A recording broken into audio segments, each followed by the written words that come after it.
Quick word of warning, I'm a little bit sick, this is going to sound terrible, I apologise in advance, thanks. So this Friday, a sequel I genuinely never expected to see is set for release, The Evil Within 2, next in a series that seemed ill-fated from the start for being A, a survival horror game released in 2014 of all the years, and B, not particularly great. Don't get me wrong, it wasn't terrible, but it was a flawed and partly overlooked game due to its release date being sandwiched in between Alien Isolation, GTA 5 and bloody Destiny. It was tough competition and there wasn't really room for another hard-boiled survival horror game with less of the survival and more of the horror.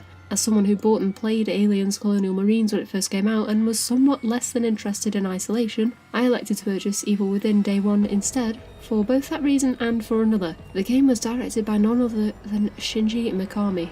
Anyone with a passing interest in horror gaming likely has a rough idea of who Mikami is, responsible for directing 3 Resident Evil games, including the seminal game-changing 4th numbered installment, and producing at least 4 others. Mikami is sometimes referred to as the father of survival horror, and who's to say otherwise? The Resident Evil series is the godfather of the modern survival genre, and whilst its middling 5th and 6th entries were disappointing action horror romps, it still bears the weight of a pedigree past, with Mikami heavily to thank for that. So when Evil Within was announced, and October 2014 loomed closer, you can be damn sure I leapt at the chance to snap the game up. I adore horror games. This is something that I made pretty clear in my Darkwood videos. Survival horror is my absolute favourite genre of gaming. I like to be scared, to be unsettled. Where some people find enjoyment in rampaging through city streets, shooting bad guys and blowing up cars, I prefer the slow, creeping tension of peering around corners, wondering if the noise you just heard was real or just your imagination. I love that unsettling, questioning stalemate you find yourself in when faced with a door you aren't sure you want to walk through. I'm pretty difficult to scare too, so I'm always on the lookout for horror games that actually genuinely might spook me. The last one was Darkwood and before that it was Soma. Both deal with the horror of the unknown and the limits of one's ability to survive. To cover the overall plot very quickly, you play as Sebastian Castellanos, a down-on-his-luck detective called to the Beacon Mental Hospital after an apparent horrific incident takes place. Together with your partner Joseph Oda and rookie cop Julie Kidman, you must explore Beacon Hospital to uncover the increasingly insane goings-on within and uncover its dark secrets. If that sounds right up your alley, go and give it a play. You can pick up this game and its DLCs for a tenner or less during a Steam sale. It's worth it, for the most part. I'm going to get what The Evil Within got wrong right off the bat because I want to spend the majority of this video focusing on what it did right, partly to defend what I think is one of the rare instances of a good AAA survival horror game, but also because I intend to review the sequel when it's released and I wanted to get my thoughts out on its predecessor beforehand. The Evil Within has flaws. Harsh, glaring flaws. When it was first released, the aspect ratio, better known as those bloody great big bars across the top of the bottom of the screen, were not optional. You can switch them off now in the PC and 8th gen console versions of the game, but on previous generation consoles the bars remain necessary to help the game's performance remain stable. The aspect ratio was chosen to make the experience feel more cinematic, and whilst I concur that after a while of playing you stop noticing them, they are nonetheless unnecessary. Their removal was greatly welcome. Not that those same bloody great big bars across the screen are by far the game's biggest issues, not by a long shot. The game's story is, let's say, obscure to be kind, and its characters are forgettable at best. Its opening chapter is not even remotely similar to the rest of the game. Actually, if anything, it's more of a precursor to the DLC. And it has unreasonable and utterly random difficulty spikes that, coupled with an incredibly debilitating lack of ammo through the latter half of the game, can make getting through it on higher difficulties about as exciting as banging your head against a brick wall. The game's level design is also incredibly constrained, with most areas having just a single path of progression and no real reason or motive for exploration. There are a handful of extras you can find scattered about, like map fragments and keys to open the safes in Sebastian's Mine Palace, but all you get from the safes are supplies that often tend to be the last thing you want or need, and I'll be honest and say I've never completed the map to find out what it gets you. Whilst the game looks pretty nice and knows exactly when to take advantage of its gore and visceral nature, there are plenty of areas that are deeply unpleasant to traverse due to the way they're laid out. Parts of the game feel like they have been deliberately designed with trial and error in mind, with this being no more evident than in the hotel kitchen towards the end of the game.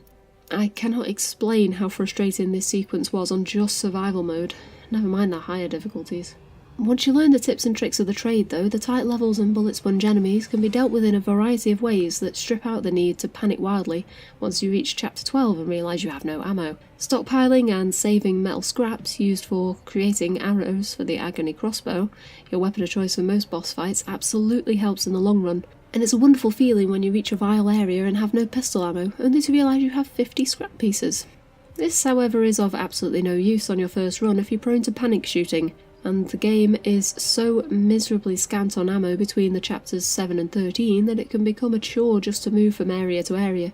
The game's habit of throwing waves of enemies at you, then failing to let you take a breather to restock your ammo before flinging you into a boss fight is egregious at best, and there are several moments where it isn't clear whether or not you should be wasting ammo on the thing that's popped up in front of you or just run away. The game's worst feature, though, is its habit of punishing the player for curiosity or flinging moments that can only be described as absolute bullshit at you, like Ruvik magically teleporting in front of you when you're trying to run away, or being insta-killed by a boss that you've just spent 20 minutes fighting because it happened to be in the same postal code region as you. The problem with the evil within is that at times it can feel very, very unfair, and it does not do enough to compensate for it. If all this sounds like a deal breaker to you, and to be quite frank I wouldn't blame you for being put off, then spare me a little more time to explain why, despite everything I've just said, I actually do like this game quite a lot. The problem with the evil within is that it doesn't do enough to make up for its flaws, but part of the reason I like it so much is because I can see the potential it has. Potential I truly hope it doesn't squander with this Friday's sequel. My earlier explanation of the game's plot doesn't cover even half of the wacky goings-on that happen throughout this game. The entirety of the game takes place within a machine called STEM, which uses the collective consciousness of whomsoever is connected to it to create an ever-shifting, nausea-inducing world of Inception-style buildings and grisly monsters. As you venture further through the game, you discover that a being known as Ruvik is actually masterminding the machine, and has a heavy degree of control over the craziness you, as Sebastian, must overcome. I don't want to delve too deeply into the plot, as I genuinely feel that even those other passing interests should give this game a shot, even though I completely understand why plenty of people don't like it. So, let's talk about the good in the evil within. I mentioned already that the game's opening chapter is wildly unrepresentative of the remainder of the game, and that is completely true. Of the entire 12-hour game, the opening chapter is the most Resident Evil style part, where it's quite obvious that Shinji Mikami can't shake his roots. It's a shame the rest of the game isn't like this, slow, creeping and melancholic, the level design tight and sensible without much room for error. There's not much exploration to be made, but as far as setup goes it's incredibly strong and affords a brooding tone to the game that propagates intrigue and mystery. The game never quite reaches these heights again, but the setup is an elaborate and enjoyable game of cat and mouse, where each move has to be calculated, and each room must be fully mapped out before you attempt to escape. It's smart, it's sensible, and it's haunting. After this point, and following a completely out-of-place cutscene involving being chased by tumbling buildings and a heavy-handed Resident Evil reference, the game becomes less Resi 1 and more Resi 4. It's an action horror game more than it is survival, and to be honest that's not really a big surprise. Survival horror games that rely on the interpretive nature of horror and the fear of the unknown have been left in the dust these days, and are mostly produced by indie developers. Once the evil within gives you a gun, it starts to split its time unevenly between creeping about in a crouch to shiv your enemies The Last of Us style, and unloading round after round into a beef stick with a chainsaw. And I actually don't mind this, coupled with the fact that you tend to be running low on ammo 80% of the time, and the amount of ammo that you can carry is heavily restricted until you upgrade the guns and your carrying capacity. You can still feel that sense of unnerving dread when you turn to shoot the monstrosity behind you, and realise you only have one bullet left. The early game is especially rife with moments like this, and it encourages you to run and hide, seek out other methods of dealing with enemies, like setting off traps, creating various bolts for your crossbow, and timing them to deal with multiple enemies at once, or just weaving your way around them. I won't lie and say that the game is brilliantly designed in such a way that this is possible all of the time. Several instances stand out as being in complete opposition to this mechanic, where the monsters you're fighting can't be dealt with in any other way than emptying every single round you have into them, but you can typically find just enough ammo to deal with any and all threats, as long as you're reasonably frugal with your bullets. The game is also rich with small details and has plenty of aspects to it that can be left to player interpretation.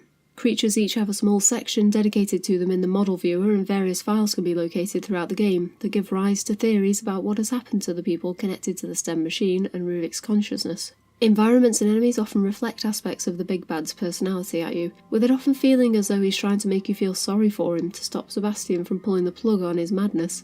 The game unveils its plot at an erstwhile pace, evenly split between the larger events and shadowy organisations fumbling with the puppet strings, and Ruvik's desperate attempts to escape the machine he's been confined to.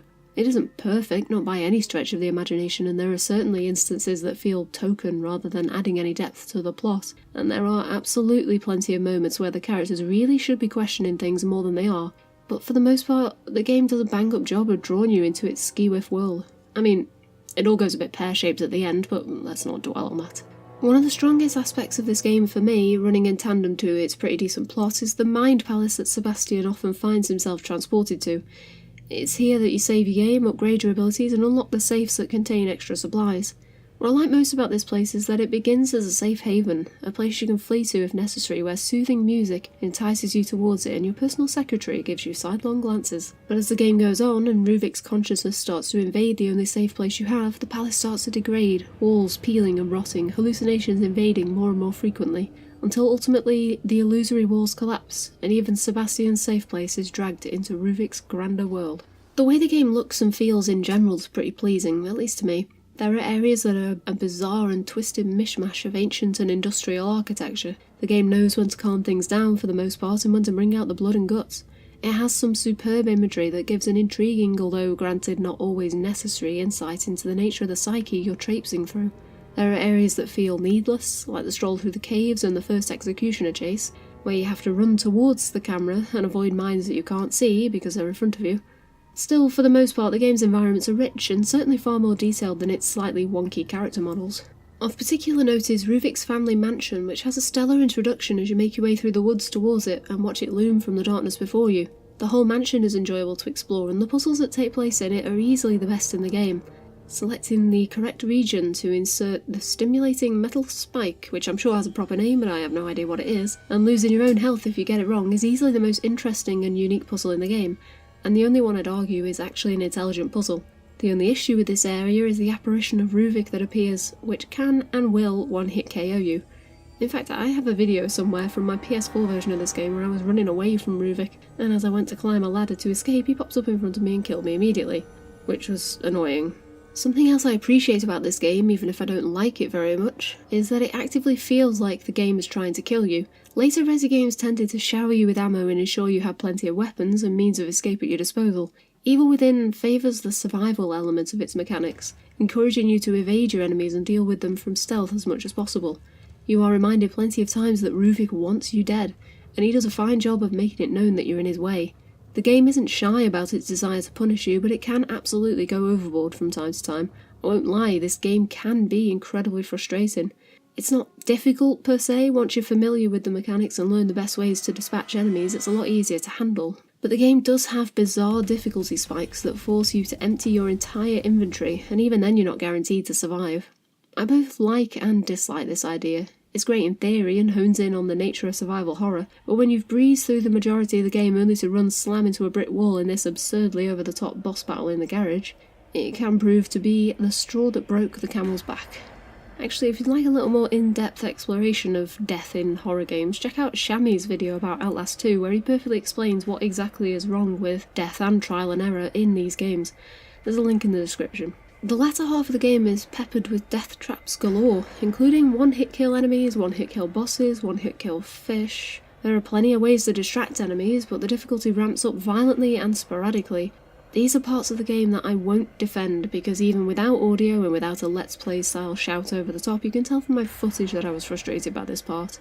I feel like the developers were attempting to draw parallels between how close you are to the centre of Ruvik's power and the amount of damage enemies do and or the ease with which they can kill you. It makes sense in theory. And really, a lot of this game makes sense in theory. Parts of it work perfectly well in theory. It has a bad habit of making an area tedious rather than difficult, something that's always frustrated me because the game has shown multiple times that it is better than this. The Evil Within feels like it was pieced together by two wildly different people, one of them the father of survival horror, and the other one a really big fan of Resident Evil 6. It's an obscure juxtaposition that dampens the effect the genuinely enjoyable parts of the game have. Without a doubt though, the simultaneously strangest and most enjoyably stupid thing about this game is its ending. I don't really have much to say about it other than that it is flat out ridiculous, but, well, I mean, look at it. Just look at it. Ridiculous. The best parts of The Evil Within, and the biggest reason I genuinely like this game despite its many flaws, are greatly exemplified in the Julie Kidman DLCs, The Assignment and The Consequence. They take the strongest aspects of particularly the first chapter, and turn the action-heavy main game on its head. In the DLCs, you play Kidman's side of the story, uncovering more information about the string-pulling, shady Mobius Corporation, and make excellent use of the hide-don't-shoot moments of the main game. The DLCs are greatly focused on distraction and evasion, and while some sections work better than others, they're very much an example of what The Evil Within should have been. The game's styles, however, work well in tandem. Sebastian is a grizzled and jaded detective, better suited to solving things with brawn and violence, whereas Kidman is a slight and shadowy individual best suited to slipping through the shadows and using her wits and cunning. There's some spectacular imagery in the DLCs as well, and Kidman's a genuinely interesting character with a curious backstory. Areas are dark and claustrophobic, and outsmarting enemies feels truly rewarding at times. Granted, the DLCs still share some of the same issues that the game has, most notably the bloody awful boss fights, but for the most part it's about timing, common sense and intelligent use of the environment. You're never overwhelmed by enemies, and there are plenty of moments of genuine levity where you can stop, breathe and think. As Kidman, you can feel truly helpless when your only source of light is taken away, or the game hands you a single axe and makes you plan which of the 3 enemies in the area you should use it on to maximise your chances of survival. It's a great example of what a survival horror game should feel like, and since it's quite short, it never feels like it outstays its welcome. When you finally are armed, towards the very end of the second DLC, it doesn't feel like you're forced to shoot everything in your path. In fact, the game actually rewards you for saving a little ammo with one of the silliest moments in the entire game. There's also a DLC called The Executioner where you play as this guy, but I've never played it and I've got no interest in doing so that's by the by. I just thought I'd mention it for the sake of parity. When it comes down to brass tacks, the fact of the matter is that The Evil Within is not a great game. It's good at what it does well and terrible at everything else. The atmosphere and plot are absolutely the highlights of the game, and its Kidman DLCs show another side to what the game could or should have been. Upon release, it was a buggy mess on everything and was derided for its decision to use its aspect ratio to hide the poor performance. But even so, I like it for what it tried to be. I enjoy its utterly absurd climax and its attempts to build intrigue and mystery. It's fundamentally flawed and unreasonably difficult at times. The plot is a bit silly and the characters are as three-dimensional as Disney villains, but I love it. Sure, it frustrates me. One-hit kill enemies will always frustrate me no matter what the game. But what The Evil Within tried to do was admirable, even if it was hugely flawed, and I'm looking forward to seeing them do better this Friday.